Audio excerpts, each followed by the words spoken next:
Hello, everybody. My name's Milan Starcic. Welcome to Freedom Rising, a podcast dedicated to empowering individuals on the journey to personal growth, lasting serenity, and freedom from addiction. Tune in and join the movement. Your journey to freedom starts here. We neither represent, promote, or demote any 12-step program or organization.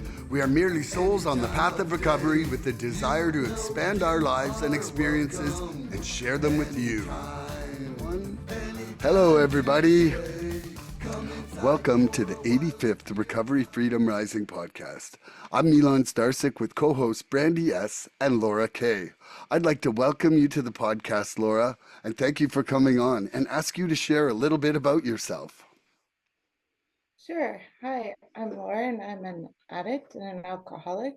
I've been in recovery for the last 23 years, coming up on 24, God willing, at one day at a time.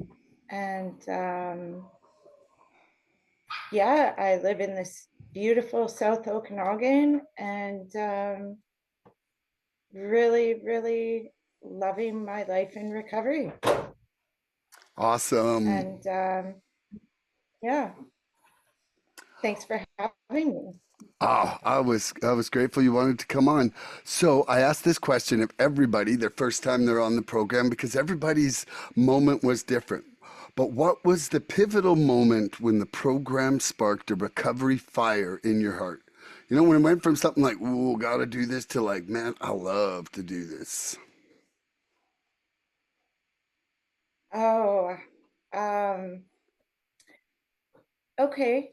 Actually, the very pivotal moment for me was I also am in recovery from eating disorders.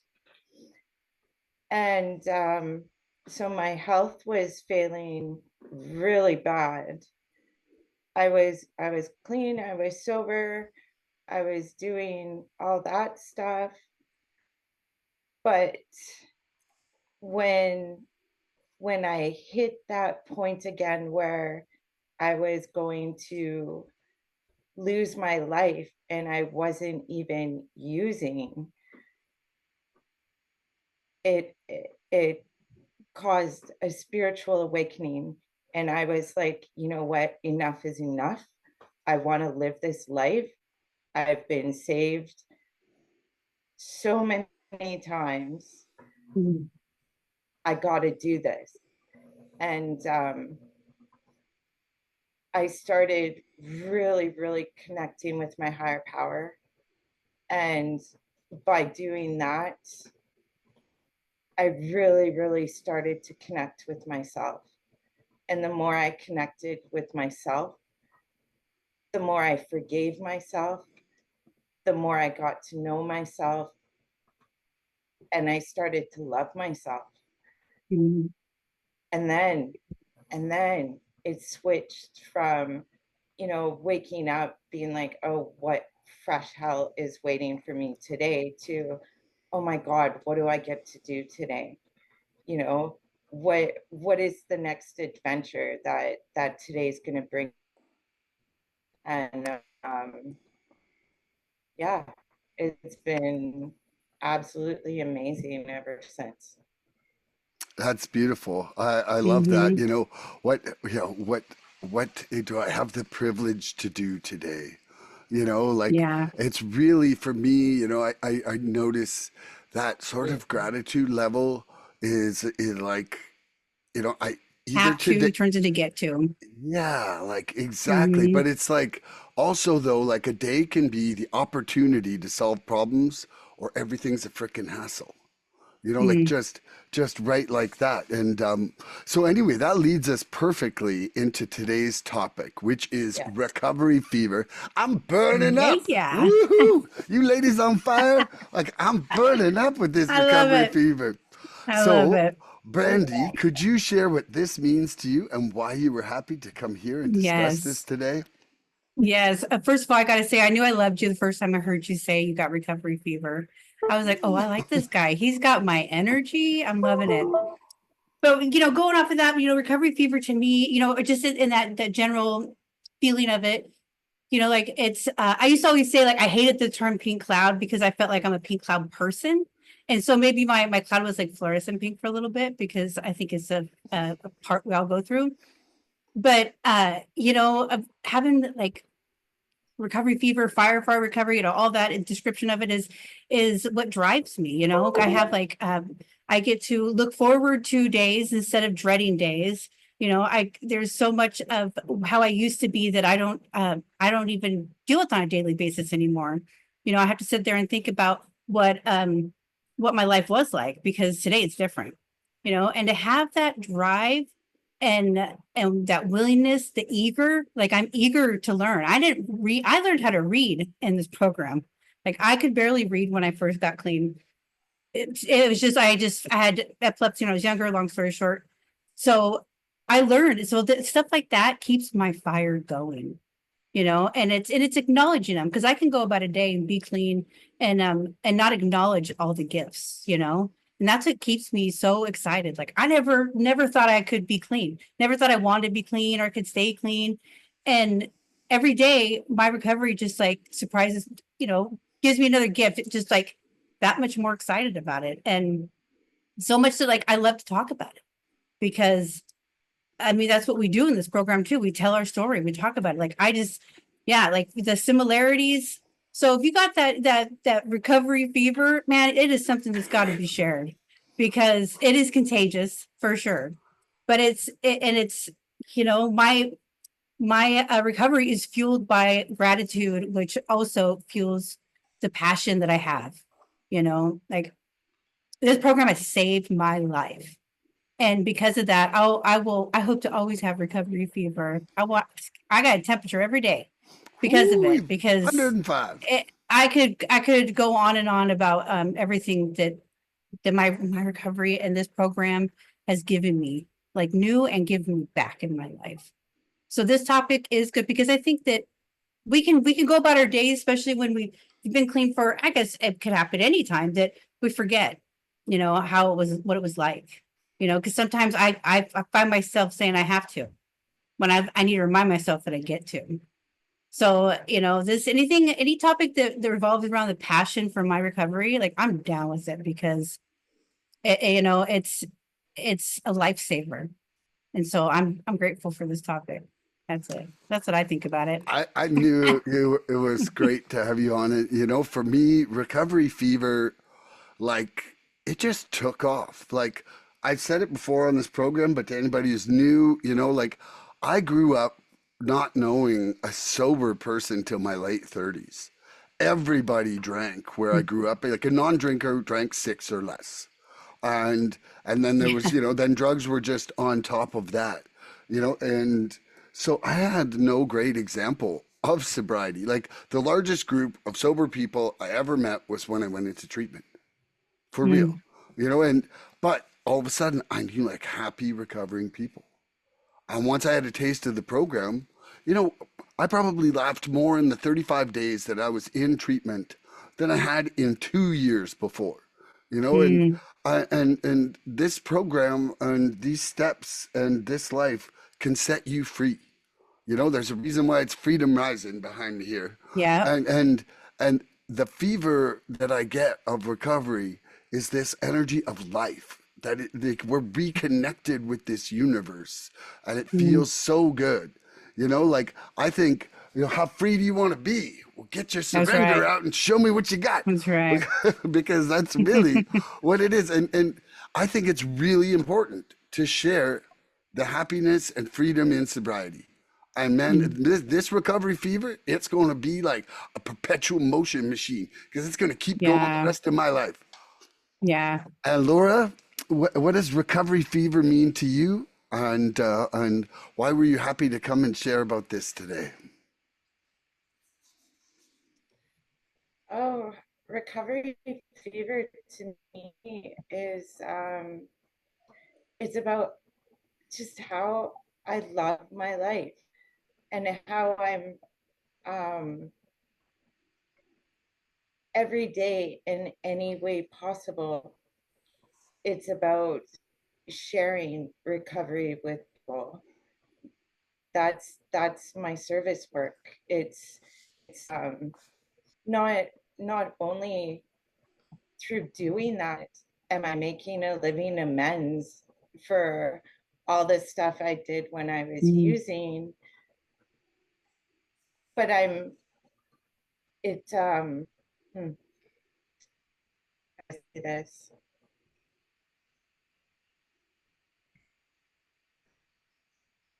I get to be the living, walking proof that miracles happen and that Yes. anything is possible.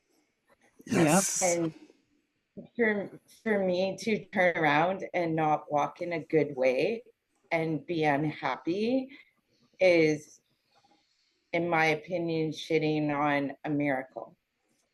You know, I I was agree. It's like taking a big one. Yeah. and you know, when I was using, I did that all the time because, you know, oh, I've been brought back to life over 50 times. And I kept going back out because I just I didn't see the miracle, you know. I I didn't want it. I didn't Mm. want it. Today I want my life. And I want people to know that I want life, you know, and I want to share that with people, whether it's going to the grocery store and just asking people how they're doing, you know, and sharing a smile, because that shit changes people. It changes their day. Yep. And that's what life is about. And yeah, it makes me happy. It makes me excited. It's the little things to me that, you know, keep my fever going. It's exciting to me. It's today is a life that I never even dreamt was possible, and it's not about the material things. It's about the feelings Yeah. that I have today. It's about, you know, colors are different. They're brighter. Um, I see things more clearly and as they were meant to be, not not distorted through a lens of doubt. And Mm. um, it's Welcome. So, do you have a question now for me, Brandy? I do. I do. Okay. So everyone deserves happiness and content. What are some ways that you hold on to your serenity with each new day? Ooh, gosh, happiness and contentment. What do I do to hold on to my serenity? Okay, I start with some gratitude. The gratitude keeps me in that zone of gratefulness. Mm. And generally, I don't pick apart a day into shitty pieces when I'm thankful.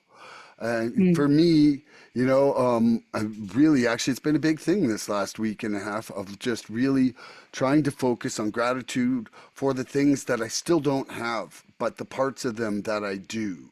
And, it's not about the destination, it's also about the journey. And also giving gratitude for the option for the privilege to help and serve others. Mm. That's a really big one for me right now. And I would say, obviously, okay, I play some music.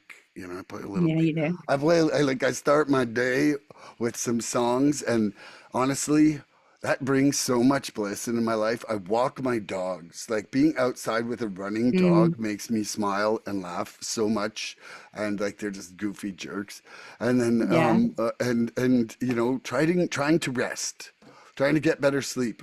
A tired Milan, it's a jerk face Milan. And, Mm.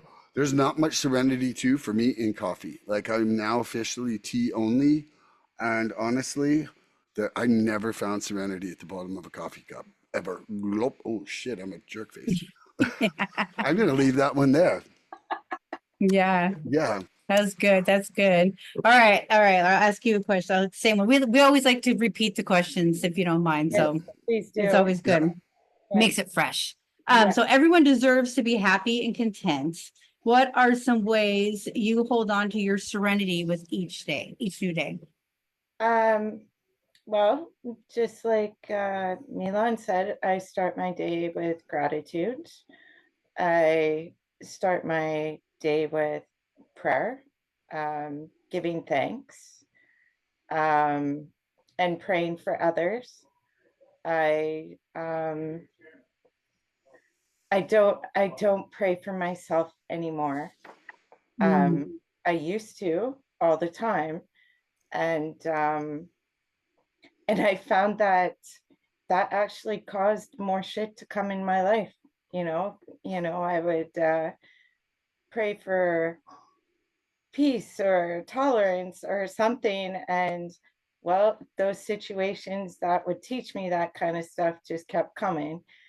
So now I pray for others, and I just pray for their peace, their serenity, their health, and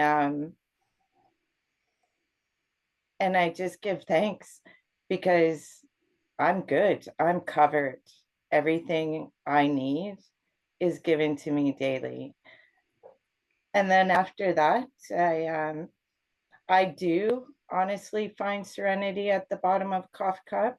My blood type is coffee, and no judgment, no Yeah. judgment. Yep. Yep. That's everybody each their own, right? So I enjoy my coffee, and I sit outside and I'm with nature.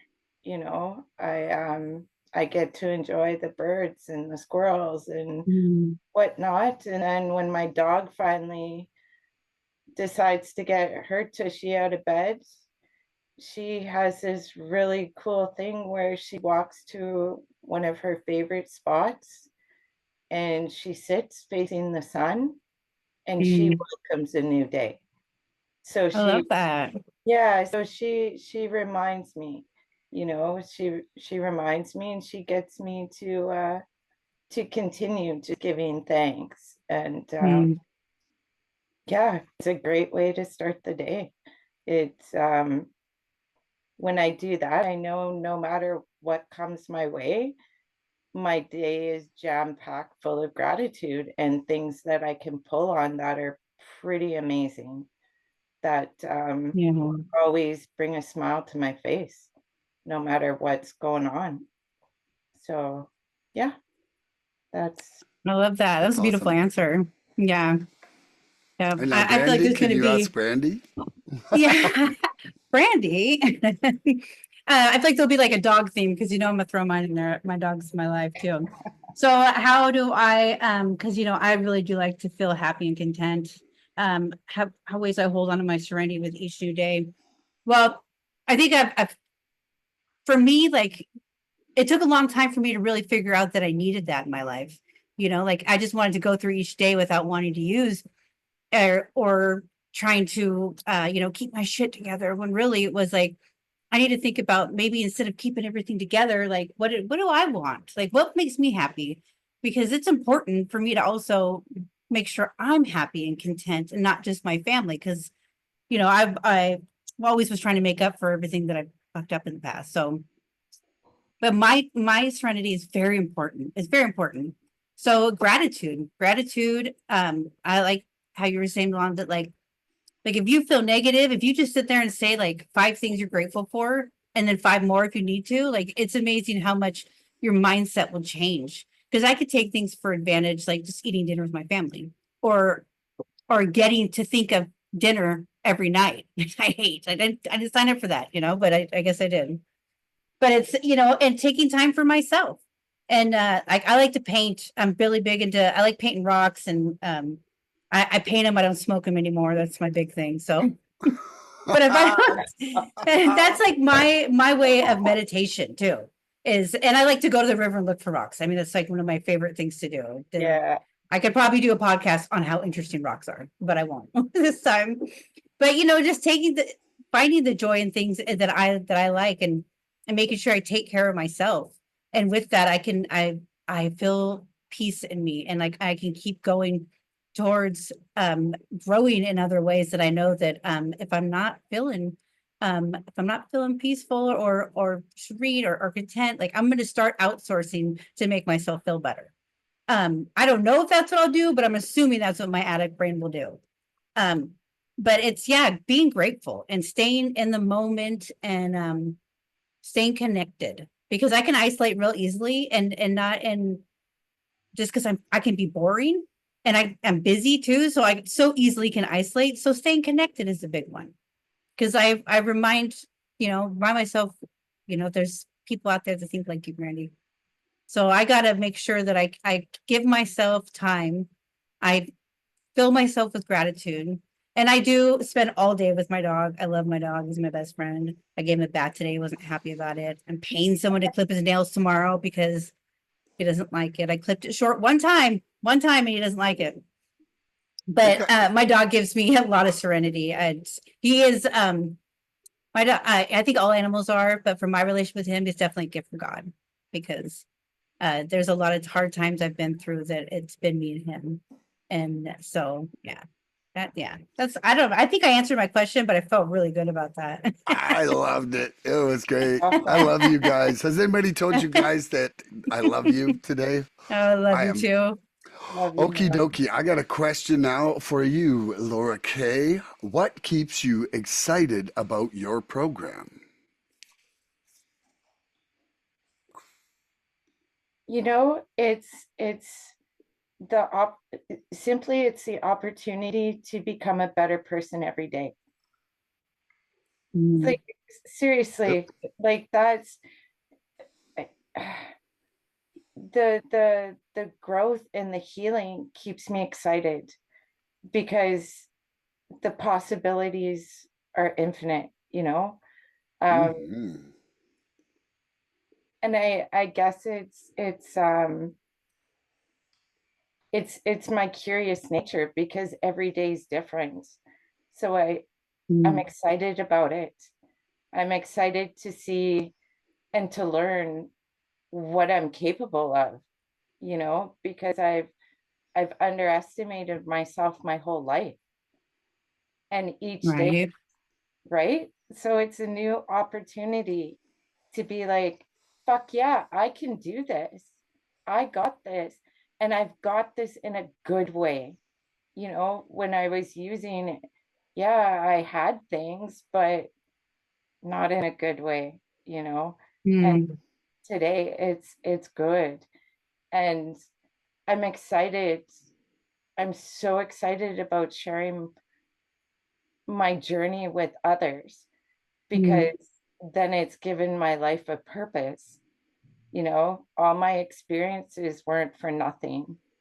I went through them for a reason. And I grew up in the AA program, and my dad used to say the people that actually recover, they were God's chosen ones. We are the mm. warriors. We are the ones that are going to spread hope. And I love that. yeah, right. It's And I beautiful. Yeah. I hold on to that really tight, and that's what I try to do daily. Even if people aren't aware of what I'm doing, I'm still going out there and spreading goodness, not chaos Mm. today. And and that energy ripples, and that keeps me really excited about life. It Yeah. sure does. Yeah. Oh, it's beautiful. I love that. I absolutely love that. And, that's why I wanted to get you on here today. I just, Yeah. you've got a Yeah. That was great message. great. Right? And like you two are going to be sisters. I can tell it already. Yeah. Yeah. Yeah. Man. Yeah. I'm actually Oh, writing down what your dad said because it was too good to forget it. so I love it. Miss Friedel or Brandy, Yeah. what keeps you excited about your program? It's because I think every day when I allow myself the opportunity to think about it, like I still am surprised you know, that I want to be clean. You know, I am clean, but I want to be clean. And like, I never really thought that that was going to be much of an option for me. And so today, like the things that I would have thought was important to me isn't important to me anymore.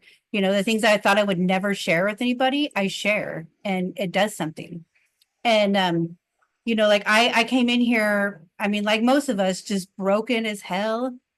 Like I said, learned how to read in this program. Like I didn't really know myself. And today, a big thing that keeps me going is like I allow myself to be proud of myself.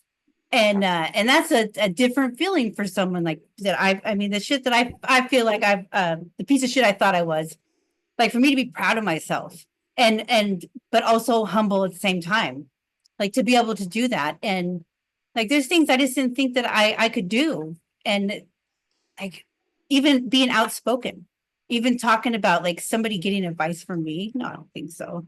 And today it's like I want someone else's advice too. That's a big one. And when I tell my story, you know, and that's what we do in here, someone's gonna get something. And that's just I love that you said that they were the chosen ones. I always call us magical motherfuckers because Love it. you think about it, like any addict that's clean, that's not using, like that is magical. It is. They say 2% of I mean, my DOC was more, but my devil was meth, and they say 2% of meth users stay clean. And I'm like, oh, I'm gonna be that 2%. And today I know I can be. Each day I know I can be. And so I just like I just keep surprising myself. And like, oh man, like that's I can't believe I did that. Like to be able to like when I made it 1,000 days, like that was so huge. I mean, every day is, but like those cool number milestones, you know. And then when like a sponsee hits a certain spot, like that is a huge drive for me, a huge drive, because to see their spark in their eyes keeps mine going. I got one sponsee, one of them that's just like, I was telling somebody today, like she has so much passion and fire for her recovery that it lights mine back up all the time. And Woo-wee. yeah, big time. Like she reminds me so much of myself when I was going through the steps of my sponsor the first time. You know, stuff like that. It keeps me going, and I know I'm in the right spot. I know where I'm supposed to be. And like how you're saying, Laura, like and all this shit that we did in the past, it's not for nothing because today we can share about it. You know, and it does help because it helped me when I heard it.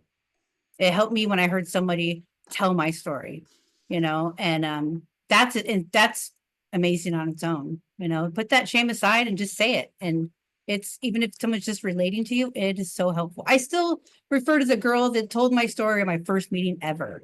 I tried to look her up on Facebook, so I gave her some credit, but like from that I was sold after that. I was like, wow, I'm not unique. So yeah. And now about you get to answer your question. Okay, what keeps me excited about my program?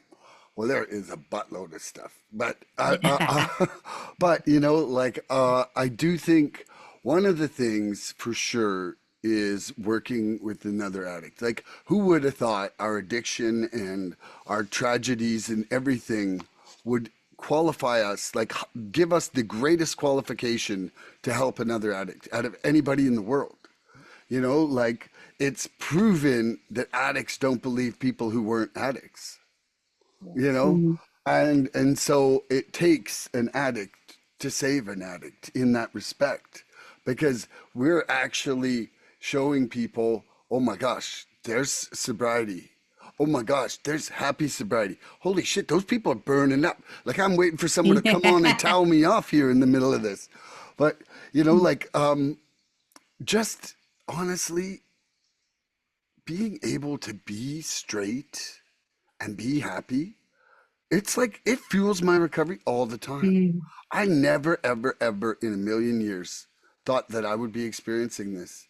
I never thought that I would be a serenity seeker versus like the like let's go see God on acid seeker, like or whatever it was that I was seeking at that. You know, like I was just seeking to beat my heart right through my chest. Really was kind of like what it was, and now, you know, like I'm like, whoa, my resting heart rate's gone down a little bit. I'm so happy. Yeah. Like, And I'm not Yeah. knocking anybody with coffee, by the way, Laura. I'm like this hummingbird doesn't need it. Like I'm like I already am quivering way too fast. Like, like for me, it's like, whoa, we put me on coffee and I'm like driving a race car that I don't have a steering wheel in. And, but, I think, doing this podcast is something that keeps me excited about my program every day. Just the regularity of my program keeps me excited about it. Like getting to get up and start my day, and it's like gratitudes, readings. Okay, now let's sing about recovery. My first Mm. sponsor, he said, song is the highest form of prayer. He's like, motherfucker, you're praying a lot. Yeah. And I was just like, yep, I do pray a lot, I guess. I'm like, good couple hours every morning. And and then, to see my life, my relationships with my family changing, to see, to actually be getting, this time with my parents that in a way that I never did, like I was always hiding away in my addiction, Mm. like because half the time I didn't want them to see what I was doing, and now I don't have that hidden time, which opens Yeah. up my time for, everything I want to do and the people I love just so much more. And so it's just, yeah, it's been nothing short of a miracle in my life. And I do think we are the chosen ones. And I Yeah. do I love think that that. that's why, I do think that that's why we have such an obligation to service.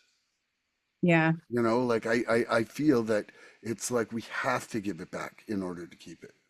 Like I really believe that. Like I'm working with a sponsee right now who's had some struggles, and we just had the greatest couple sessions the last 2 days. Like to the point where it just like I feel almost like of tears of joy of just like Mm. actually feeling like for once in my life like there is that purpose. Yeah. It really is amazing when you're seeing the lights come on and it's with somebody, and you care about them, and it's a great circle of energy, really. Yeah. Okie It's a dokie. beautiful journey to walk with somebody. It's a Ooh, beautiful journey. Yeah. Laura, do you have a question you'd like to ask Brandy? And then me, then you. I do. Um, huh. Um, you guys kind of already answered some or asked some That happens questions. all the time. I That's was why I tell you to So, make up yeah. more questions than you need. Yeah. okay. Yeah. But it's, you know what though? Don't be surprised if you ask a question that's close and we go off on way different tangents. Yes, Yeah. So absolutely. like if you're like, oh, this was kind of answered, I would ask it anyway. I wouldn't be afraid of that. Hmm. Yeah. Okay. Um, well, okay. This is a little different.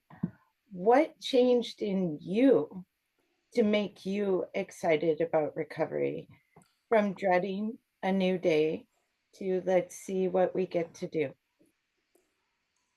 Oh, I owe a lot of my foundation to going to treatment because I learned so much about myself and about my disease and how I want to do things different. I mean, the excitement was there, but it wasn't there yet. I mean, of course, I had my spiritual awakening so soon. It's just, I was like meant to be clean when I got clean.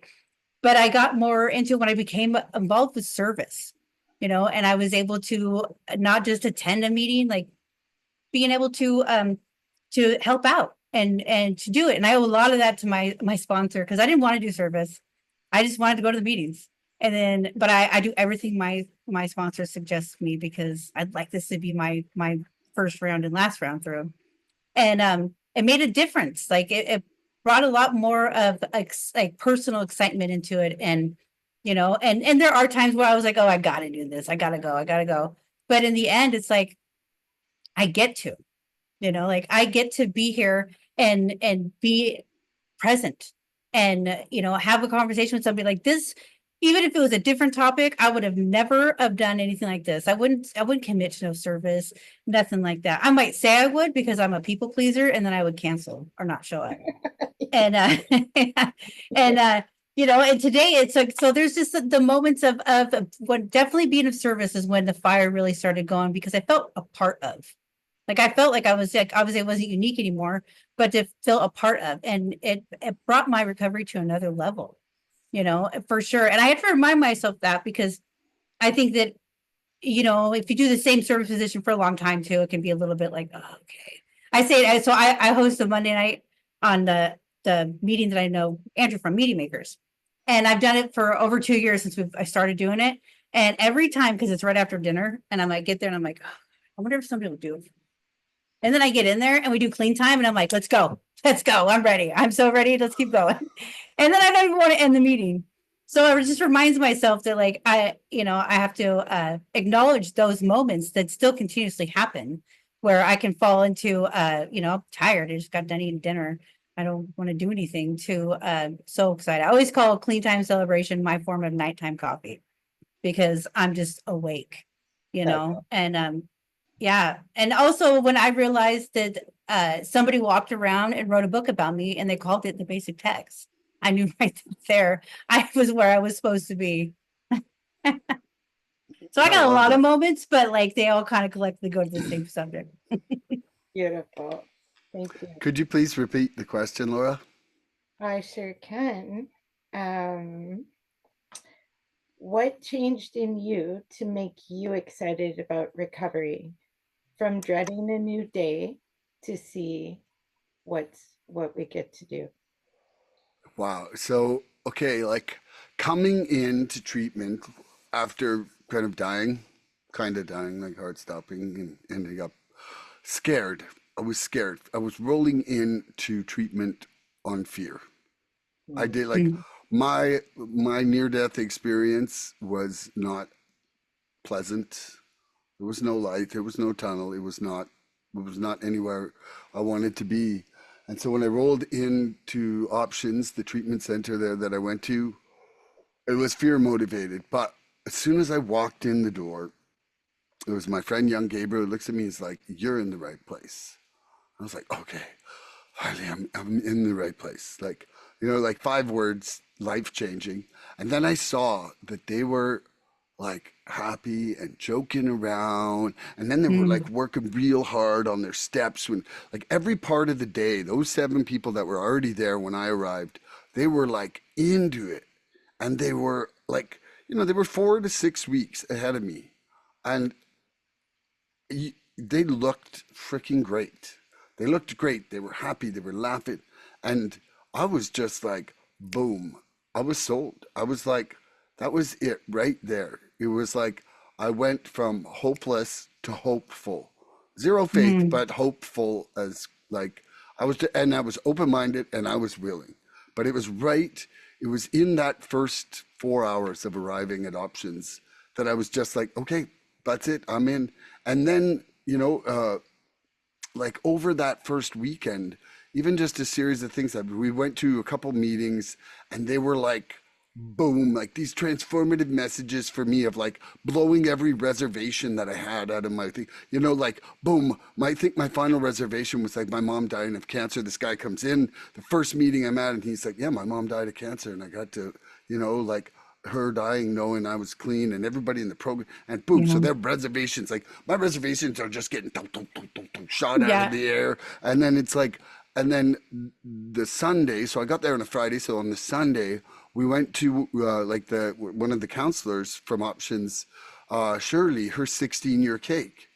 And like, man, big cakes where there's a mountain of love in that room.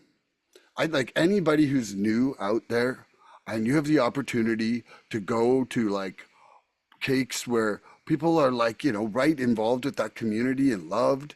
There is no more hope than something like that. Like Yeah. there was 1,000 years of recovery in that room on that Sunday. I love that. And I was just like, holy crap, look at these like people that like talk about having been street people 15 years ago, and they've got like grandkids and lives, and they're all doing well. And you know, and then they're just like, come here, son. Like, you want to cry? Come cry on me.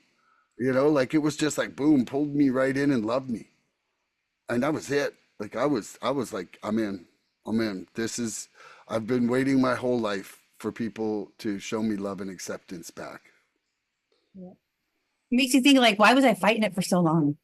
You know, when you Because get I in and you didn't know. surrender. Yeah. Because I didn't know, and I think that that's really one of the reasons that it's a big part of this podcast for me is that for somebody new to see that there is another side, because I had Mm, no example of happy sobriety, and yeah. I feel like like some people are like, oh, you wouldn't have come in, you weren't at your rock bottom. It's like I didn't have the choice though. Like I really didn't, I had no way of making an educated decision without seeing happy straight people. And Mm. so, like I know some of my friends out there are like watching a few episodes here and there who I used to party with. And I'm just like, great, you know? It's awesome. Yeah. I'm like, one of you is going to look and be like, man, look at, he's not green anymore and he's Yeah. smiling. He can talk again. Like, He's excited. yeah. And so, anyway, I don't know. I hope that answers the question. And now, Laura, can you ask yourself the question? Sure. Okay. What changed in me to make me excited about recovery? Oh, um, everything. Everything changed in me. Um, and it was a long process. I had some really, really, really deep embedded core beliefs about myself.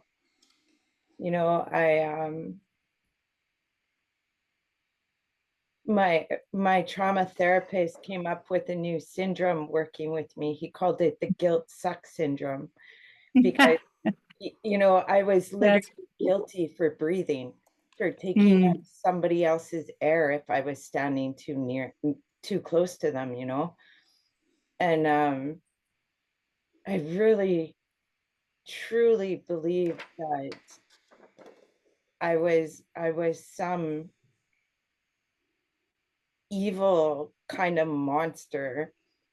And so I always had like this internal struggle, from being told what my dad told me to feeling that in my core about myself. But and always being like, well, if I was that awful, why would people want to hang out with me?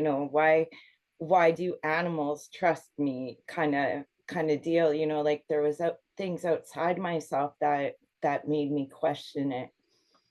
And it's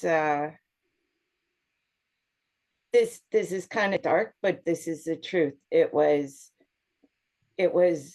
the day my mom passed. um we had we had a really, really brutal relationship, and the moment I found out that she passed, 1,000,000 pounds was lifted off of me, and I felt free, because at that moment I was able to look at all those lies that I had mm, believed about myself. And that got me really excited. I had, for the first time, I felt like I actually had the opportunity to be the person I was created to be, you know, yes. because you know, I had so much love and care to give, but I couldn't receive it. And because I couldn't receive it, I pushed people away. And I allowed myself to be in really, really shitty relationships. And when I stopped stopped fully believing that about myself, that changed too. Mm. I started accepting myself for who I am, you know, the good, the bad, and the ugly. And the program has taught me that the things I don't like about myself, guess what? I have the power to change. Yep. I have the power. And that makes me excited.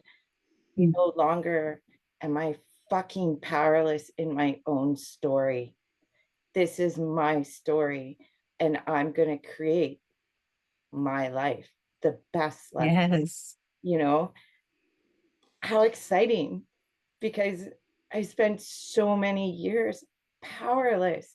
How can I not be excited about having my power back? And, you know, today I'm willing to accept love. I'm willing to accept the fact that somebody might enjoy hanging out with me. Awesome, because I love hanging out with the people that I call family. You Mm. know, I have so many blessings in my life today. It's mind blowing. And it's not the material stuff. Like materially, I'm, you know, I've got what I need, but I'm sure shit not a millionaire either. But the love and the self-worth and the way I honor myself today and the way I honor others, you can't buy that shit. Money can't Yeah. buy that stuff, you know. And I've been blessed with two people in my life that I that you know kind of adopted me, and they give me the love today that I needed when I was growing up. And because I've done the work, I can accept it. And today I have the mom and dad I deserve in my life. You know, it's I have my family isn't blood, but I've got solid family. And that Mm. makes me excited because I never ever thought I would have a family, you know. Um, I get to be there for my son today when he needs me. Like, holy shit, Yeah. who would have thought? This these are the things that keep me excited about life. It's it's picking up the worm off the sidewalk and putting him back in the grass. Oh, I love that. It's it's the That's great. little things. It's the little things money can't buy that just bring me joy and excitement, Mm. because it's those little things that fill my day that become really, really big on the really shitty days. Mm. So yeah, it to answer my own question, it was the day my mom passed away and I was able to reclaim my power and just like open that door to this beautiful, beautiful journey. And yeah, I'm excited. Awesome. I love Awesome. that. I do. You got another question for me, Miss Friedel? I do. I was gonna say just really quick before I ask this question, I did this work with my sponsor. It's called like the Genesis process or something. And there was a page in there or a chapter, and it was about um projected lies and survival lies, like things about yourself. You know, is that a projected lie? Did someone tell you that? Or was, you know, this was a lie that you told yourself to protect yourself? Powerful. It's really powerful. Love it. I love a good workbook too. Yeah, yeah. I do. I'm a nerd now. Who knew? I love a I good love it. workbook. Give me some I do. blanks. Give me three Yeah. blank Yeah. spaces. Right. All right. So looking back when you got clean and nothing really made sense, could you imagine your life today and all the gifts your recovery has given you? Like thinking back from then to, and No. answering for today. I honestly would have bet $1 million against being who and where I am right now. Like first of all, I when I when I started cleaning up, I didn't believe in straight happy. I didn't believe in being clean and being happy. Like I had no example, so I had no real belief on that till I rolled into treatment. I certainly didn't think that I was going to like embrace things as wholeheartedly as I have. I would never have thought myself to be a sponsee or a sponsor of people. Mm, And I certainly didn't think I was going to be hosting a podcast about recovery, mm, and going to meetings every day of my life and loving it, like none of this. And then, like it's mind blowing. Like, there's just there's like every once in a while something will happen, and it'll come up in conversation with my family where it's just like, you're just not that guy anymore. Like, not mm, like you and that guy are so far apart. It's not even, the same person. Or it's like, remember when you were that guy? Like it's like weird. It's weird to think that I was that, and it definitely was not an expected turn of events. mm. I really personally, at that point I had no faith, and I thought I was probably gonna like go back out and die. Really, you Yeah. know. Sadly enough, I think that was probably what was sitting in the back of my head, and that's really what was the initial fuel for the recovery fire. Yeah. Was like, I want life. I want life a lot. Yeah. Like that. Mm. All right, Laura. So I'll read it again. Looking back at when you got clean and nothing really made sense, could you imagine your life today and all the gifts your recovery has given you?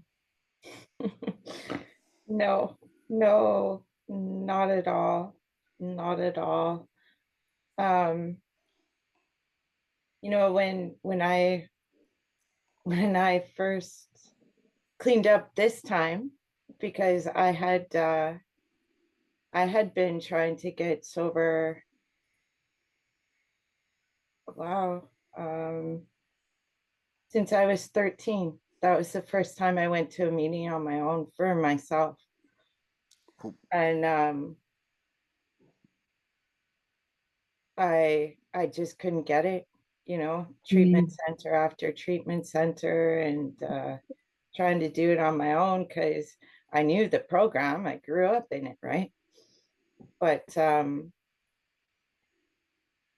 this time when I came in because somebody had made multiple attempts on my life, and I ended up in the psych ward, and I spent a lot of years in the psych ward because of that, because being an addict, nobody believes you, mm, right? So I was misdiagnosed, and absolutely fucking nothing made sense. I was being told that I was literally crazy, and so yeah, it really, really didn't make any sense. But at the same time, recovery was the only thing that made sense. mm, So it was, and I didn't want to live. I was angry I was alive. I felt like I was being punished. I made multiple attempts on my life, and I was pissed every time I was brought back. Like, God doesn't mm, want me. Like, what is happening here? And but the meetings and the people were constant, and that made sense. it I didn't necessarily trust it, but the consistency of it made sense. And with each day that I stayed clean, you know, I was so fucked up here, but that little spark of hope and you got to keep going started to grow, if that makes any sense. Mhm. And even though my mind couldn't make sense of anything,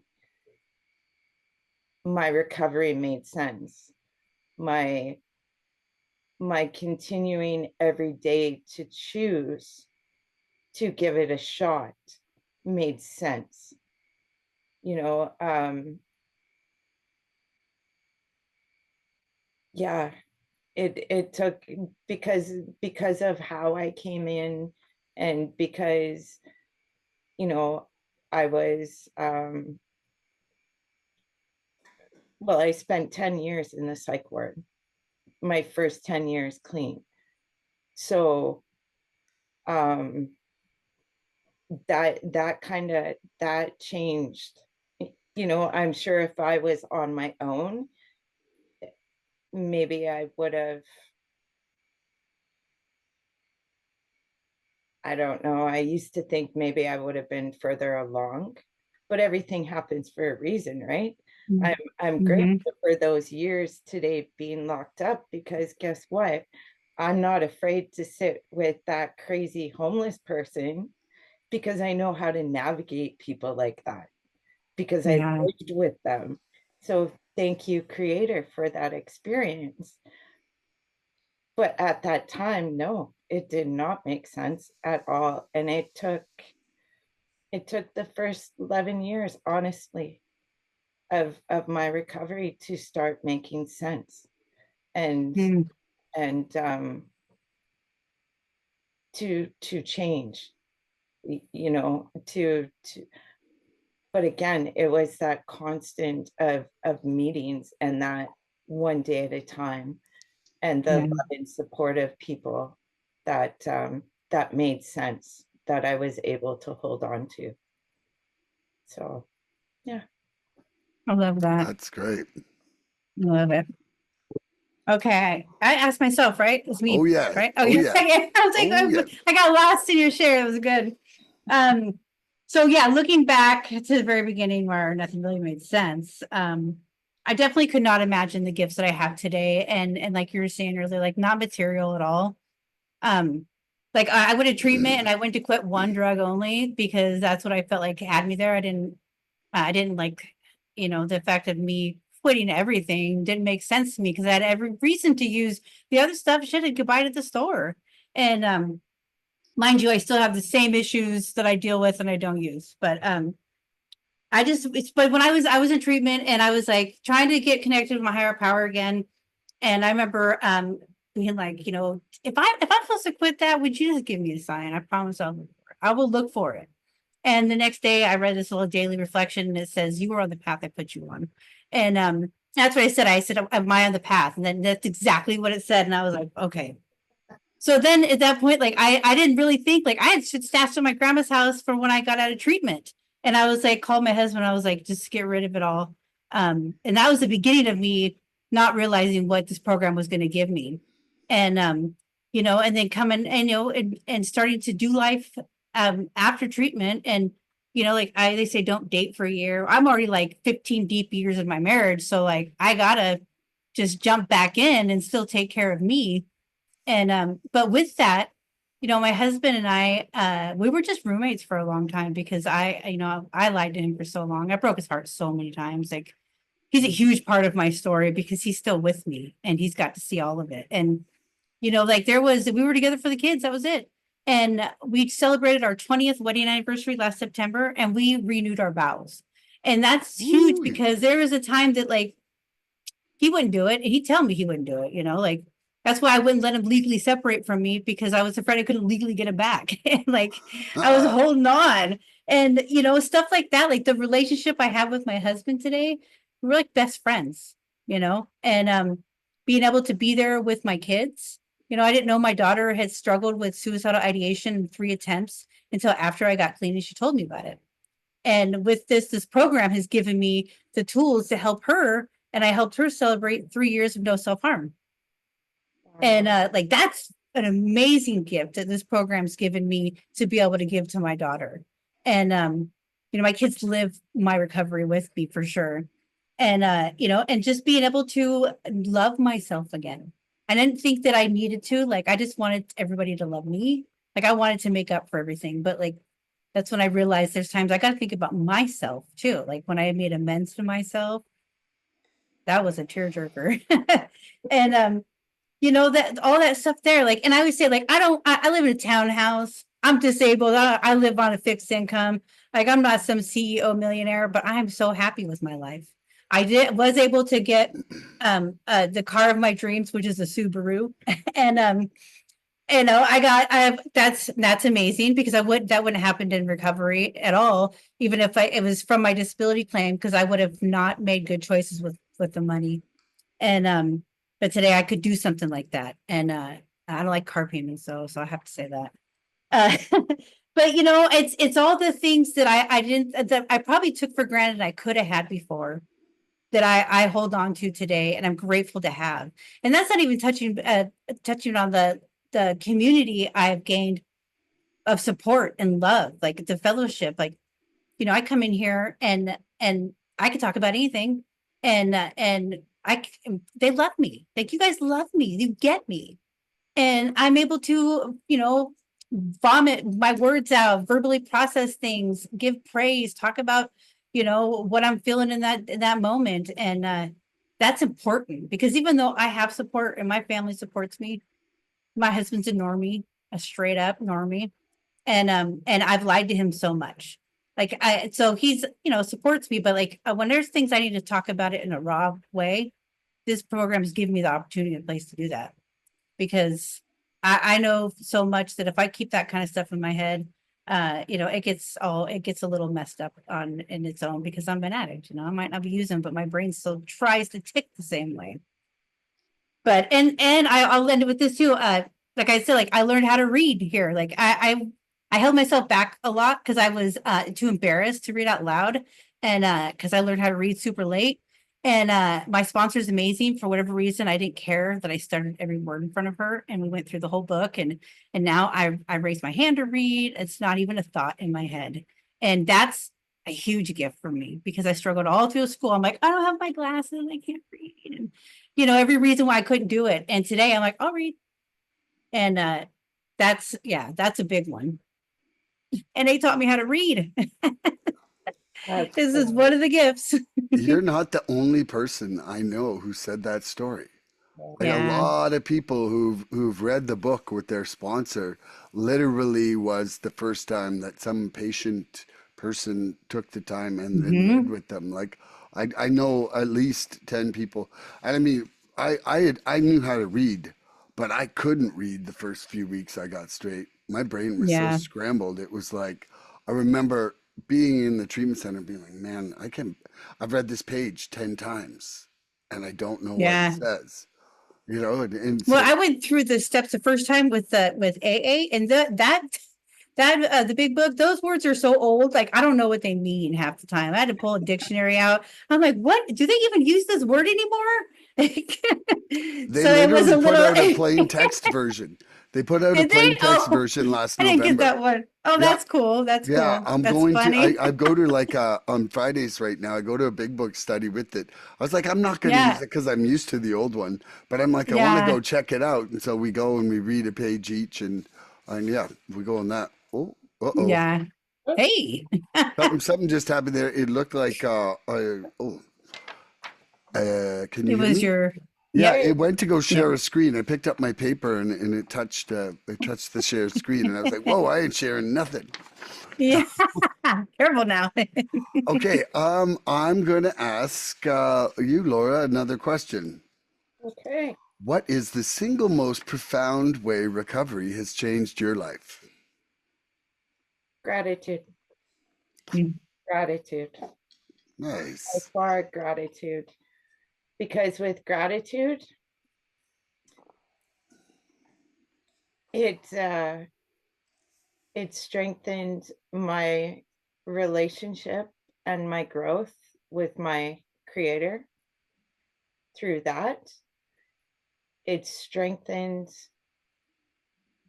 and allowed for growth and healing with the connection with myself.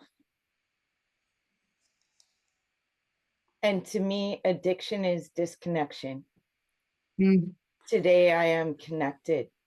I am connected to everything. And that's the biggest thing. And for me, it all started with gratitude, because before it was my attitude was always, why me? Like, why is this happening? And I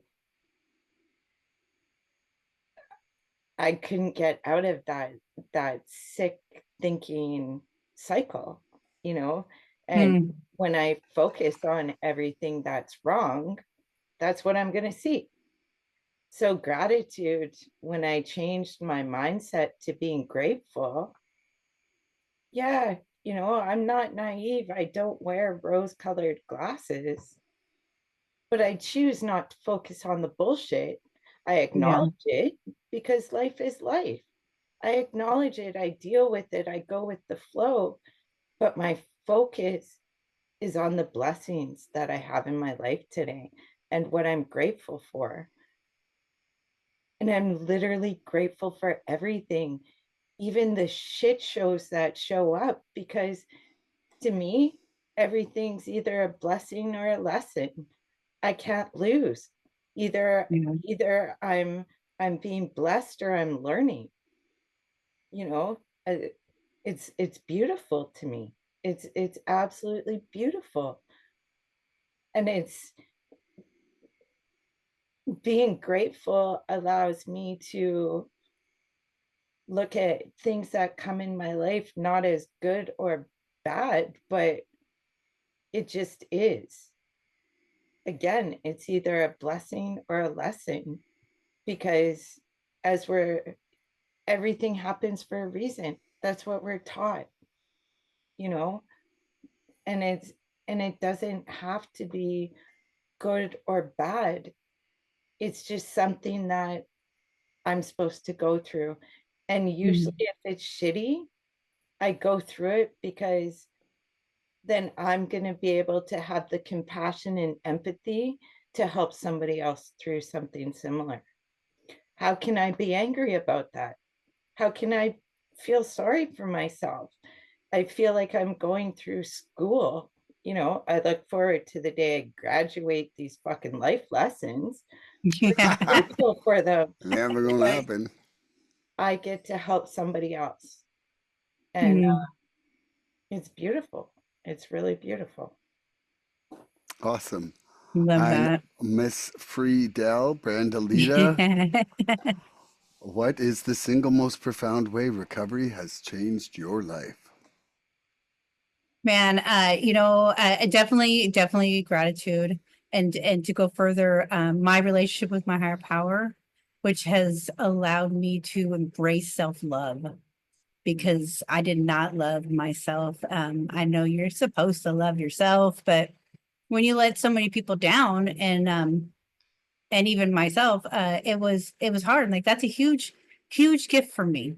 And kind of touching what Laura was just saying, I gotta say, like, when and I know this, like, whatever I've gone through, I'm able to help somebody else with it. Like, that's a lesson I've taught myself, and just learned in this program, that going through hard stuff. Like, I've lost my mother-in-law, I call her my mother-in-love, and my grandmother since I've been clean, and those are fucking horrible losses. They really, really are. Two of the most important women in my life. And I'm able to, like, talk to someone else that just loses their mom. I've just talked to this girl the other day about it. And then but I used to tell my daughter that all the time in the midst of everything. I said, one day when you get through this moment in this time, like, you'll be able to help somebody. Like, that's what you'll get. You take anything from this feeling you're feeling right now, one day you can help somebody. And she has. Like, she's did a thing, like a, I'm not a lecturer, but a presentation on suicide awareness and like all this stuff. Like she embraces what she used to do or how she used to feel. And she knows that she had to work through it. It's not like she just woke up one day and didn't feel like that. But you know, so being able to find the gratitude in those kind of moments that like there was no way out, and to be standing here today and knowing that there's a way out, and being able to show it to somebody else. And yeah, my relationship with my higher power is so strong. Like I before I got clean, like I was like the mom took the kids to softball. I was like, you know, went to church every Sunday and stuff like that. Like just like functioning part of whatever society I was trying to be a part of. And but I'd pray and I heard nothing. Like I almost didn't even say anything. I would just be like, you know what I'm you know what I'm thinking. And like today I have full communication. You know, I ramble to my higher power, like definitely, because this is how I talk. And so I sometimes I'm like 20 minutes later, I'm like, amen. Oh, forget that part, you know, and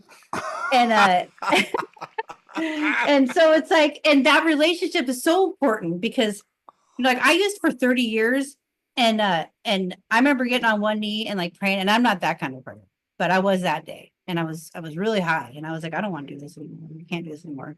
And I didn't get clean that day, but a seed was planted that day, and I went to treatment. I have no desire to use it all. As I say, I knew I was ready to be clean. My body, my soul was ready. And I just don't. I never had a come down or nothing. And I don't take advantage of that. And I don't get cocky and think I can do things and be around people because I don't want to use for sure. But that's not me. You know, I definitely have done the work since then, but that's my higher power for sure. And so I'm blessed to be able to acknowledge and welcome someone that's been there this whole time, you know, but looking for the stuff that I want and I ask for, and like, but also putting in the work for it. So I'm super, super grateful for that.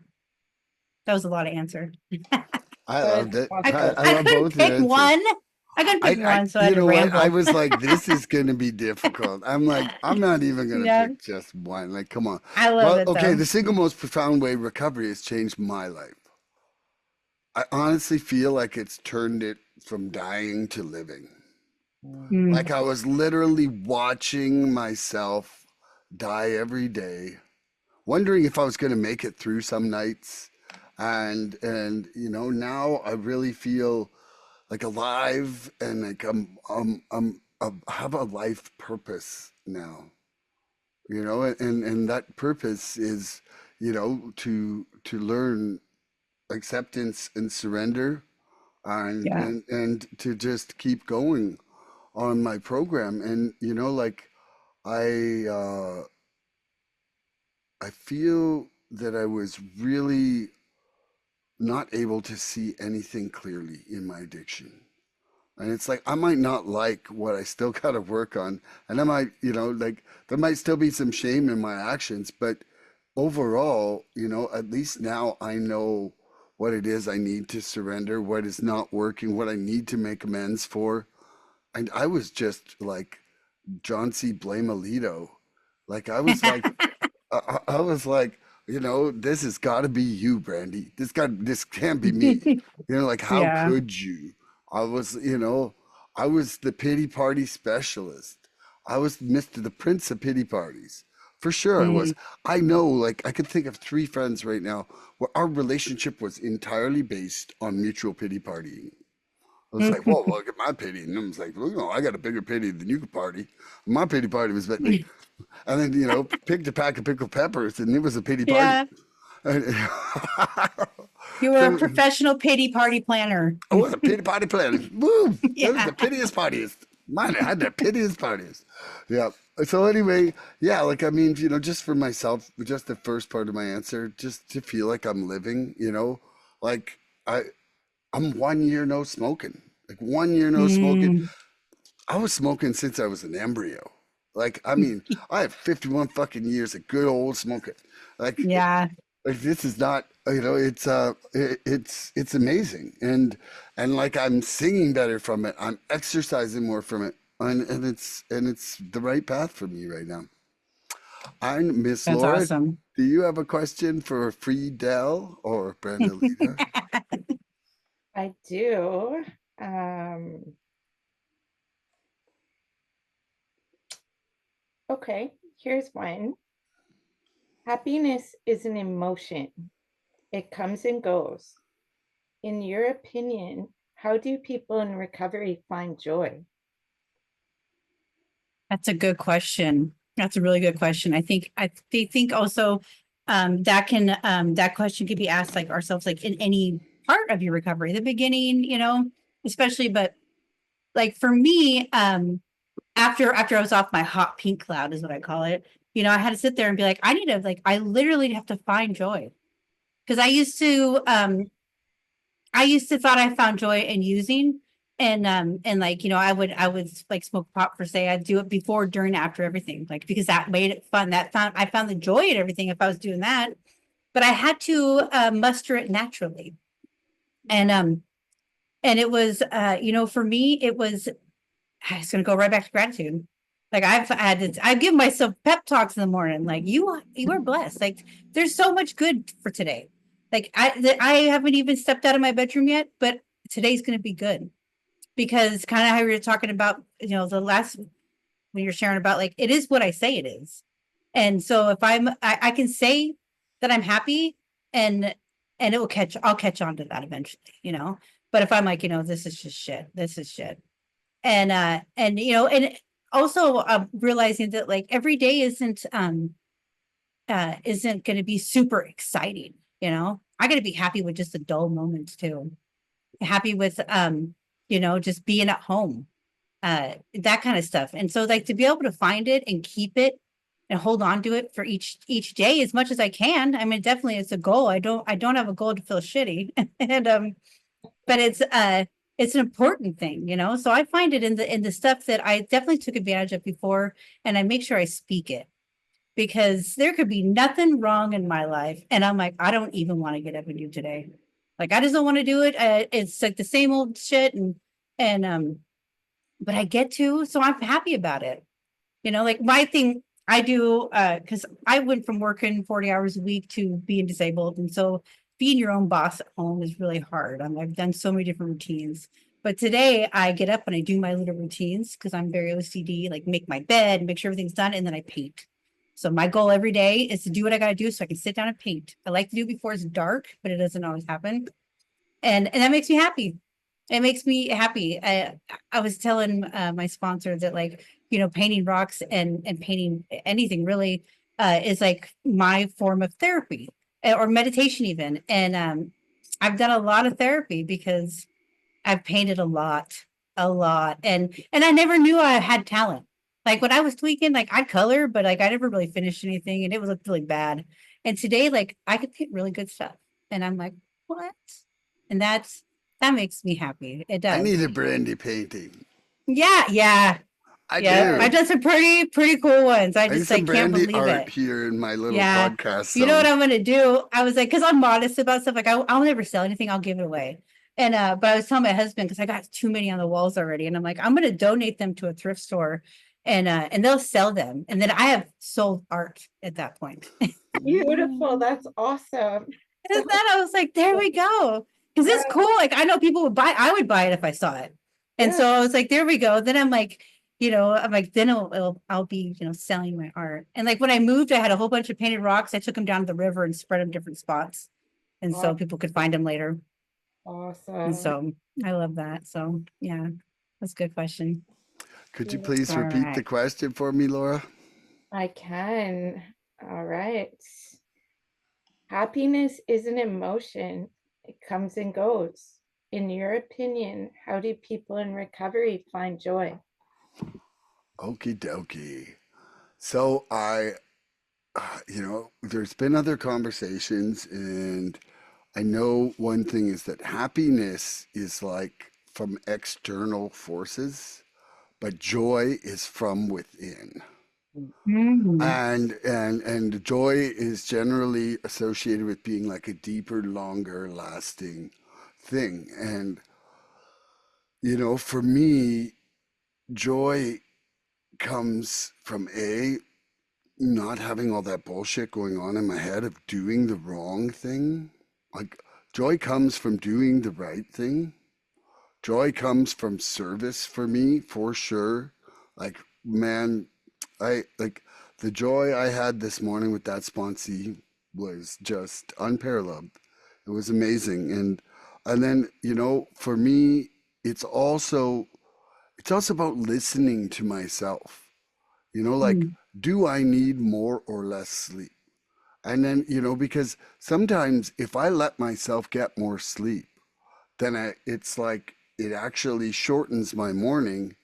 And then I'm not actually as balanced for the day before I got to go Yeah. into the day. And it's like, I don't think an extra hour of sleep sometimes is worth me being off balance all day, Mm. And so it's like listening to what works for me and just being like, hey, this is what I'm going to do regardless, because this produces this kind of Milan. And this is the kind of Milan that I'm trying to do now.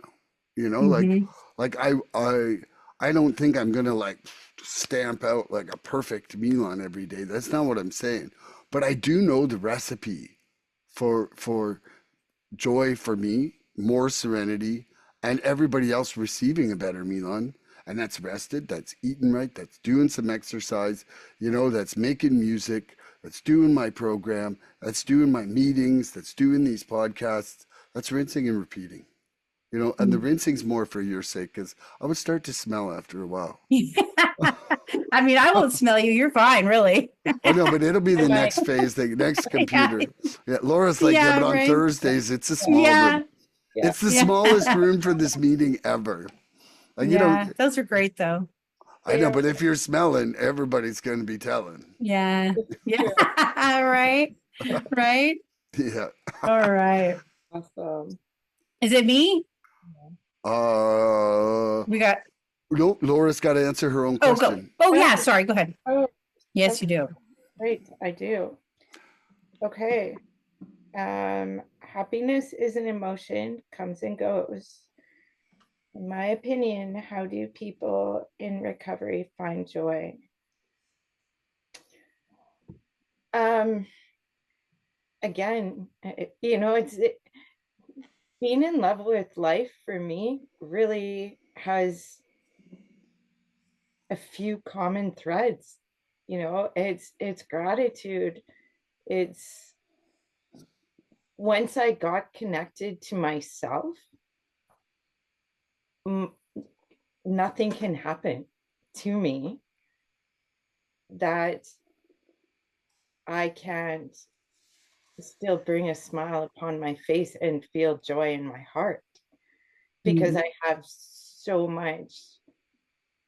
many blessings to pull upon in those rough times. So my joy is never gone. It's never gone. Um,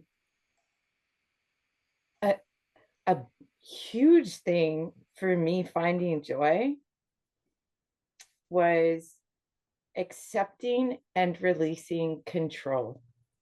That's good. I am not in control. And you know what? Today I don't want to be because I've kind of become lazy with taking on responsibility that isn't mine to carry. I don't want that shit no more. I'm tired. I am tired. As long as I'm walking in a good way and I'm not causing harm on purpose. And if I do cause harm, going directly and making amends for it, you can't squash my joy. Yeah. Joy is there. It's yeah, once you have it, you can't get rid of it unless you literally choose to throw it out. And yeah, my happiness, it comes and goes, just like my sadness, my anger, my whatever. But my joy, it's always there. And I'm not going to lie, my dog and my relationship with animals has been instrumental in my joy. Mm. because You talking in the choir right here. Yeah. Yeah. Yeah, yeah. you know, because there'll be times when shit gets really real, and I'm all scrambled in my head and I don't remember this stuff right away. It's the animals that remind me. They, you know, uh, animals are my greatest teacher. I've learned more from my relationship with animals than I ever have from any human, Mm. because I because of the way I grew up, my lifestyle, animals, I trust animals. I even trust the mean ones because you know what? They're straight up mean. You don't gotta guess. Yeah. Whereas Right. humans are a That's little so bit true. different, right? So I learned from animals, and animals are just full of joy.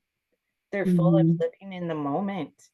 They're they're not as unconditional as people would like you to believe. You know, I get judged Yeah. pretty hard, but at the end of the day, they I'm still loved, and yeah, my daily reminder of just literally stop and look at every blade of grass, because Mm.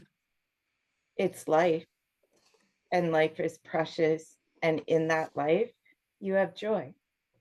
Yeah. um yeah, so that's how I'm going to answer that one. I feel That's like beautiful. the wind hit the trees differently after I got clean. Right, You yes. know, like I didn't know that tree was so beautiful. The wind, I was at my grandma's and I was looking, I was like, you could see every leaf. And it was just like, wow, has it always been like that? Yeah, It's amazing Yeah. how muddied we made our waters of perception, Yeah. Oh, yeah. eh? Mm. absolutely. Yeah, Absolutely. definitely. You got another Okay. question, Friedel? I Hey, by do. the I way, do. does anybody told you too they love you today? Yeah, If I I love you. Think I so. love Love you too. I love you So it's guys. really it's funny that like Laura, when you were sharing, I think it was a question or two ago, like it was this was my question. So I was like, oh man, that's exactly what it is. So with the gifts we receive, and oh, who am I saying this to? By the way, I guess it doesn't You're saying matter. it to me. You okay? Either way, I'm going to speak in the same words. With the gifts of receiving, we receive in our journey and recovery.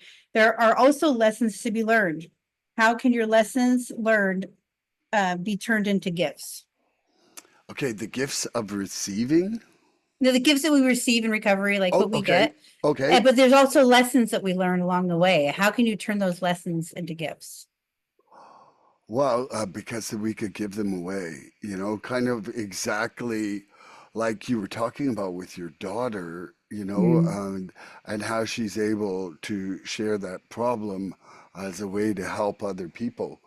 You know, um, I had a house burned down when I was 25 and I lost everything, no insurance and everything. And that was like a crippling event in my life.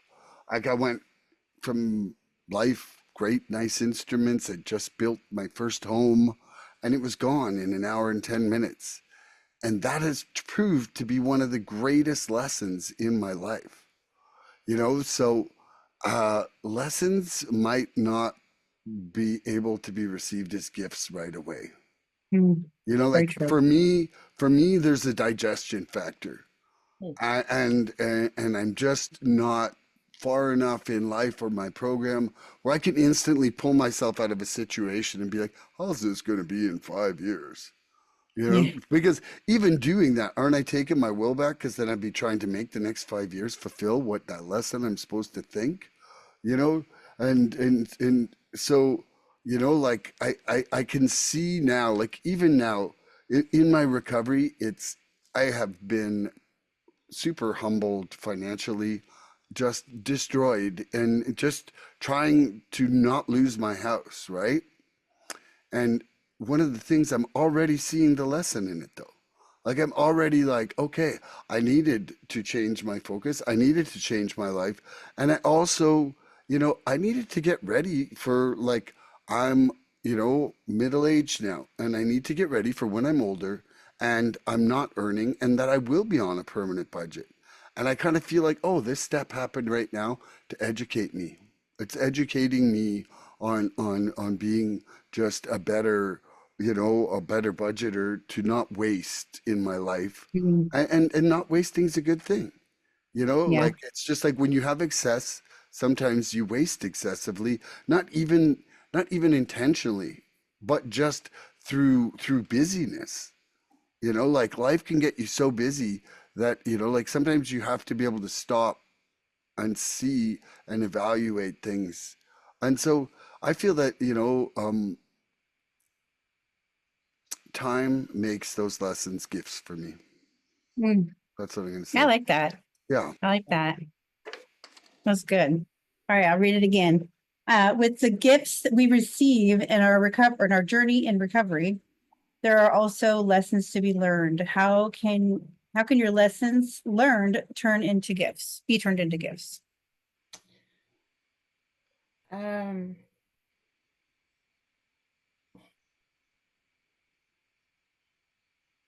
well, as addicts and people in recovery, we're master alchemists, you know. Mm.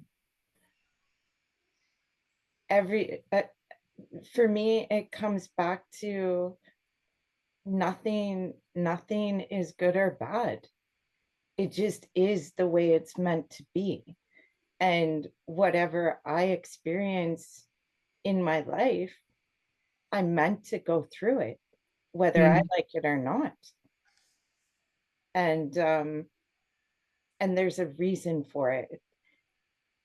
There's a reason I'm learning it. And I might not know that reason for 20 years, but what my life has shown me is in 20 years, somebody's going to come along and they're going to need to pull from my experience. And I mean, what a beautiful gift. My life was freely given to me today through recovery. I did a lot of harm when I was using. So for me to get a few shitty lessons along the way so I can help somebody else freely have their life back, it's a beautiful thing in my books. And Mm. uh, and I'll continue to look at it like that, because if I do not keep that perception, it's going to take me to a really shitty place and it puts me at risk. Recovery is mindset, you know, Yes. and that's been one of the greatest lessons is its mindset. My mindset doesn't change my life, it changes how I walk in it. Mm. Ooh, that's a good one. Thanks. Mm. And what a great gift. What a great Yeah. gift. Again, it comes back to me being able to take my power back, because I've chosen to change my mindset. And my mindset isn't, it's it's just to be a loving, caring human being that does good wherever I can. Yeah. That's and when I'm able to move like that through life, yeah, those lessons, they're my blessings. Because again, it's a ripple. It's a Mhm. ripple. And to me, it's a beautiful thing. So It is. I love it. I love it. That's Okay, and I'll amazing. answer it. That was a good Hmm. answer. So with the gifts that I've received in my journey recovery, the lessons I've learned, how I turn them into, how I found I've turned them into gifts is so many ways, and like is like just sharing them. Like even if like you were saying, even if it's something that I necessarily get from it, sharing it with someone else like that, then that's maybe why I had to kind of go through that. Even if it took me a while to kind of get to the other side of it. And I've learned a lot about myself and boundaries. I've learned a lot of lessons in boundaries, especially a former hardcore people pleaser. You know, like you don't, when I first got into the program, like I was like, oh, well, you know, when I finally did service, I was like, oh, I'll do this, I'll do this. And I didn't know I overcommitted until I overcommitted. And so that was a huge lesson to be learned for me. And you know, I turned it into a gift by finding a balance. And I didn't find it right away, but like that's what I get from it today is being able to find a balance and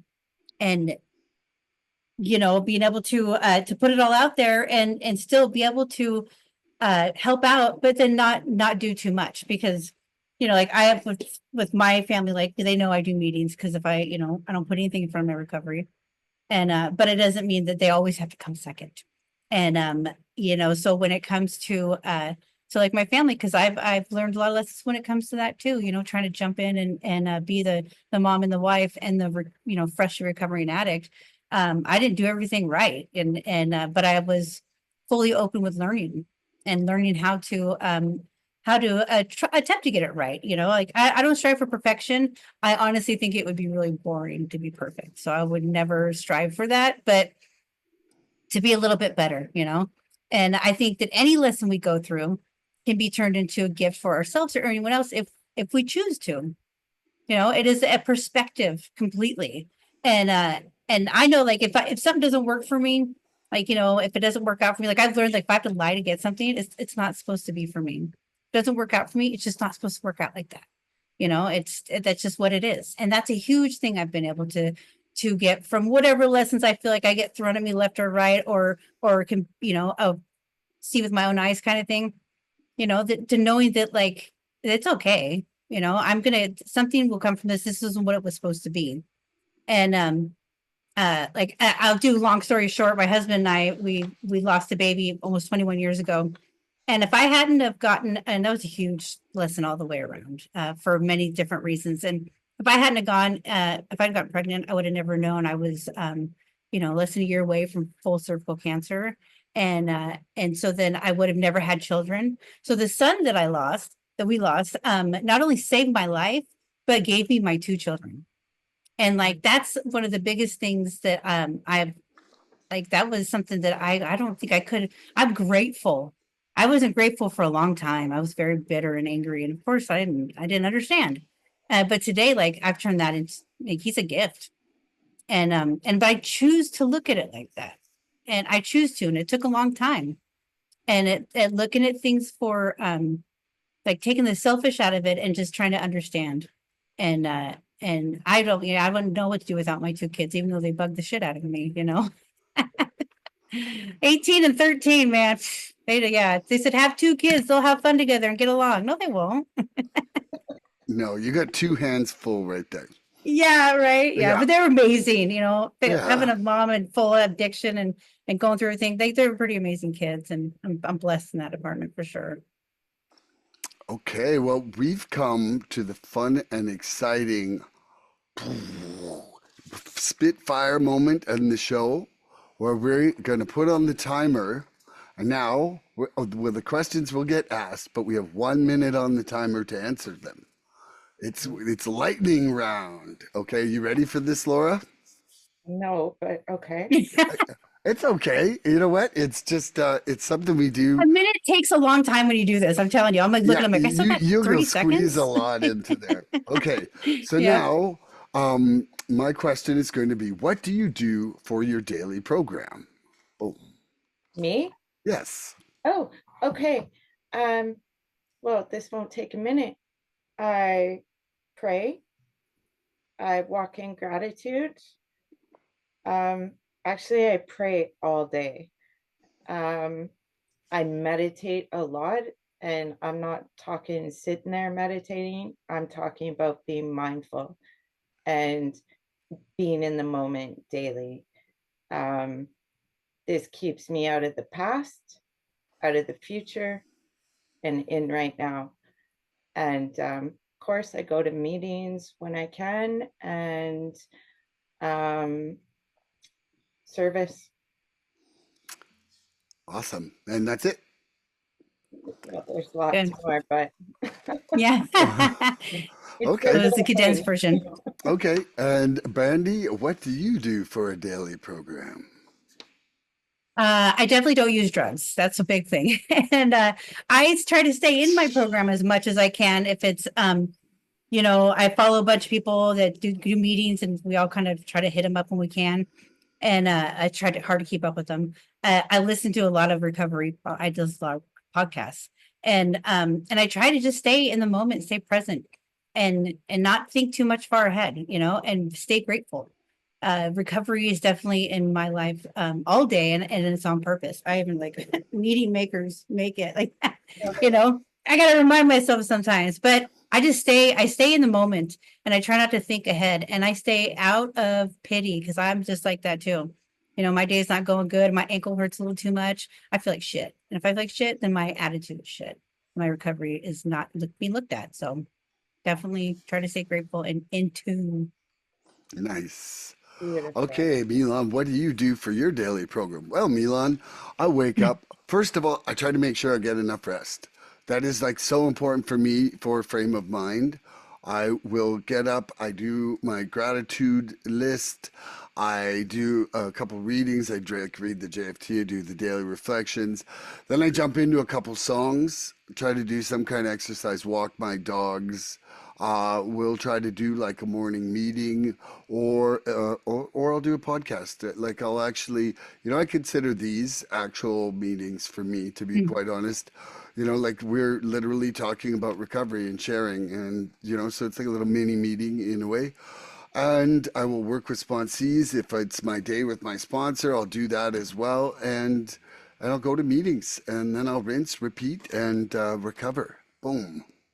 Rinse, repeat, recover. I Rinse, like it. repeat, recover. Okay, so now, Laura, you've got to ask Brandy a question, and then it'll be the 1 minute round again. Okay. How do you have fun in recovery? Oh, what happened? Oh, Oop, I heard it. yeah. Yep. Oh, All right. How do I have fun in recovery? I enjoy moments. I definitely try to still do things. I try to do things that make me happy and that laugh. To be with people, especially be with family. To play with my dog. He wants to play right now. I let myself laugh and I let myself enjoy things that I didn't have time for before. We don't do it often, but my husband and I've been to a comedy show before, and like doing that clean, like I don't know if I've ever laughed so hard and just being vulnerable with other people and it's amazing how much fun you can have when you just don't worry about anything else, like the chasing drugs or what's this person going to think about me. Like I'm just going to enjoy this moment right now and I'm going to laugh about it, and I'm okay with being a little immature. I'm 45 and I like to be a little immature, so that's my answer. all right. Woohoo! Can you repeat the question for me? I sure can. Um, oh, how do you have fun in recovery? First thing I do is I call it fun recovery. And then I like laugh about that a little bit. And then, I try to spend time with other like minded people who are like bright lights and having fun. And, I like to actually have fun talking about recovery. I like to make music. I like to walk my dogs. I like to read stuff. I like to oh gosh, what else do I do? I like rainbows. I like rainbows a Love lot. rainbows. I love rainbows a lot. We're in a I really love cool rainbows. spot for rainbows. And yeah, and I just like to laugh a lot with my mom. My mom and I love to laugh together, I love that. and I can be real silly, and she like thinks a lot of my stuff's funny. It's like she's a little biased, but That's great. okay, Laura, you're up. That's great. I'm up. What do I do for fun in recovery? Boom. Oh, me too. Laughter is huge. I have to laugh. I do not take myself seriously, so I laugh a lot because I'm a little bit of a dumbass in a good way. Yeah. And Yeah. um, and spending time with my dogs and going out with people that are in recovery too, and just laughing with them. And I have fun when I go out into nature, Mm, because again, it's the simple things. I we do sober events, and it, I don't need to be loaded to cause a ruckus, and because I don't care today. I don't care what people think of me, so I'm free to have fun. Nice. I Yeah. love that. Brandi, you got a question? I do. I do. This one's for the newcomer too. Ooh. And yeah. What advice do you have for the newcomer or the addict coming back? I mean, it's a minute answer, so. Surrender. Mm, Surrender. Surrender the fight. And then do the steps. Do the steps. Get a sponsor who inspires you. Go to a ton of meetings to maybe meet that sponsor who inspires you. Start trying to sleep. Start trying to sleep. Start trying to exercise. It wasn't until I got exercise in my program that my head started to clear up at all. Like it was just like this goo of substance up there, and my lack of movement wasn't clearing shit out. And for me, it's like the more I move, the more I feel like I'm getting a little bit of blood flowing to the brain again. And so stick with it. Come back. We're going to love you every single time. I'm going to love you every time I see you. So just keep coming back, newcomer. Keep on coming back. that's right. Beautiful. All right. I'll say it again. Okay. What advice do you have for the newcomer or the addict coming back? My advice would be, again, just keep coming, keep showing up, put into your recovery what you would have put in for your dope. If you can Mm, do that, you'll go to any length for your recovery. And yeah, find a sponsor, like Milan said, that inspires you, and not necessarily even one that you like, somebody that's going to call you out on your shit and make you do the work, um, and get in the middle. Just get in the middle. Yes. Let the people love you and surround you, and mm. uh, and you're going to be good. You're going to be safe. And sit down and shut up. That's a huge one. Yeah. Yeah. Yep. Listen, if you're a newcomer, you're come back. If you're come back, something didn't work. So shut up. Shut up Mm, and listen to what works. And honesty, open-mindedness, and willingness, with those, we are well on our way. yes. And Yes. yeah, I could go on and on that one, because there's so many little things that are huge things for it. So, Yeah. yeah. That was good. I'm Miss Because Brandy. you could have kept going on because you I forgot the I timer. know, and I was like, well, I don't want to start it now, like in the Yeah, I middle. know. I know. It's okay. It's I'm kind okay. of a silly boy. So if I had a minute to speak to a newcomer or someone coming back, I would just be like, welcome home. Welcome home. And definitely get numbers, but don't just get them. What is it like? Dial them, don't file them. Yeah. Because I know for myself, I didn't want to reach out. Once I made a decision, that was it. You know, um, call people, talk to people, and listen. Listen, I had to learn to shut up in this program, and it's one of the best things I could have done. And take advice, take the suggestions, find the similarities, and don't, if you're looking for differences, you're gonna find them. So if you look for similarities, you'll find them also. And don't be hard on yourself because this is a lifelong process. And just today, don't use. Go to bed clean and you'll wake up clean. And listen to your sponsor. Do all the Listen to your sponsor. suggestions. Yeah. Become of service, all that. Yep. Stay connected. Yeah, that's it. I love it. It was amazing to be here with you guys today. Yes. And well, who's peeking in the side? Is that your brother or your dad? Oh yeah, my battery's dying, so he was just looking there. Okay, Yeah. no, but I was who is it though? Your brother or your dad? That's my brother. That's Ken. Hey, brother, come on in and answer that last question. What would you say to a newcomer or someone coming back? We'll give you a minute on the timer. Come on, man, get in here. Hey, can you hear me? Yep, you're in. Okay. I just welcome them to letting them know it's a safe place and that they're right where exactly where they need to be. And Mhm. even though if they fell down, you got to get back up. You know, it doesn't matter if it's 99 times, you get back up 100. And, you know, we're here to catch you. We're not here to judge you. And no, not one of us has done it with one try. And we're all equal. So Mhm. look at it from, you know, that perspective and speak from your heart. You know, most people don't, and I think that's where they get jammed up. So you speak from the heart, you can't go wrong. That's it. Love Beautiful. That's that. great. I love that. Thank you for jumping in and doing that. Much appreciated. And Laura, before we sign off, do you have anything you want to say to everybody? I just want to thank you. Thank you deeply. I am uh-oh. My computer's going a little funky. So Quick, can you still hear me? we can hear you. So Okay. Yeah. you say your message. I'm so grateful for tonight.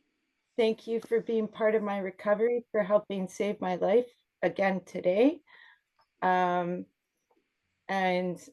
I'm going to take another 24. I'm going to wish you both another 24 and love and thank you for being my family. Oh, thank you back. Yes. Yeah. Thank you. This was awesome. Brandi, you've got something you would like to say here for the end? Yeah, man, I love doing this podcast. I love being in recovery and meeting new people and knowing them right away. And it's a beautiful gift that we get in this life that we're doing together in recovery. So I'm grateful for it. And you know, who knew I'd meet people from all over? It's Yeah. amazing. It's Yeah. amazing. I would like to say that, you know, with you two ladies, I've been burning up all night here with this recovery fever.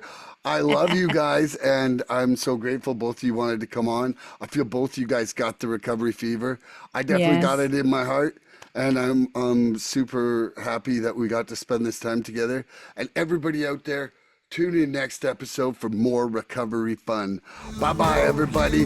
We love you. Mwah, mwah. Please help us help others. If you'd like what you've seen here today, please subscribe and share this podcast and help us get to 100 followers. We're looking for interaction with our audience. So please email recoveryfreedomrising@gmail.com or contact Milan South Okanagan Starcic on Facebook with questions, topic suggestions, or just comments. We'd love to hear from you.